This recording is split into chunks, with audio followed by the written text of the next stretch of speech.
Hey there, horror fans. Today I've got a spine-chilling tale that will have you peeking over your shoulder. It's called Unfinished Stories, The Curse of Elias Thorne. Picture this, an old house perched on a bluff overlooking the wild Atlantic.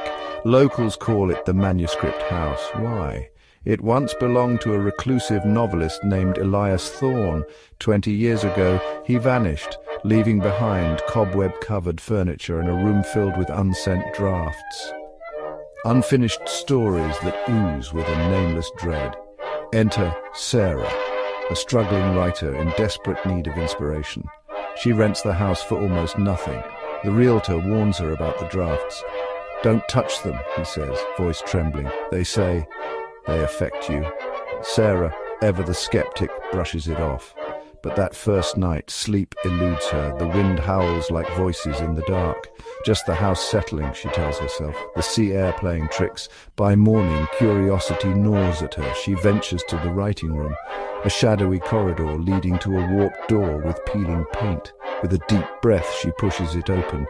Inside, a chaos of papers, stacks teetering on shelves, spilling onto the floor. The air, heavy with decay and something acrid like burnt almonds and wet earth.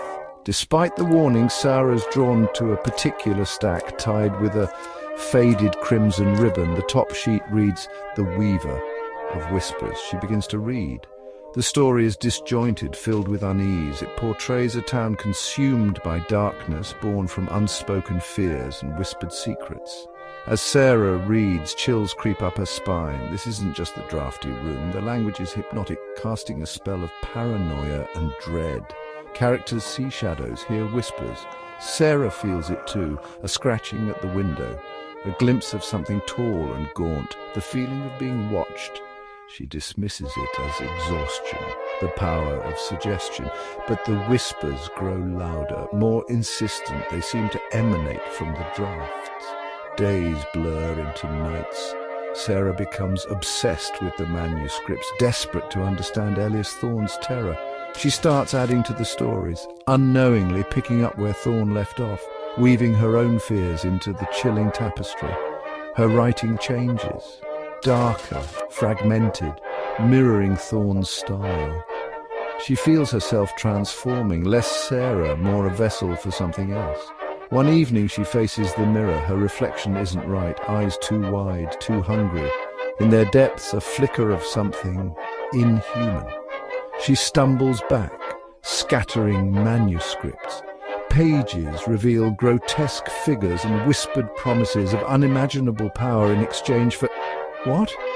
A new page catches her eye, written in a spidery script she doesn't recognize. It's an ending to the Weaver of Whispers. Darkness consumes everything, leaving only echoes and despair. Then she understands. Elias Thorne didn't vanish. He became part of the story woven into his own creation. And now so was she. The scratching at the window intensifies. Whispers form coherent words, beckoning her. She turns to the window, movements jerky, unnatural. Outside, the wind howls like tormented souls. Darkness presses against the glass, beckoning. With a vacant smile, she reaches for the latch. Elias Thorne's story wasn't unfinished after all. It was waiting for its final chapter, and Sarah, the unwitting author, was about to write it. The whispers promised terrifying creative freedom, and she was ready to submit. Thanks for watching. Don't forget to like, subscribe, and hit that bell for more spine-tingling tales. Sleep tight.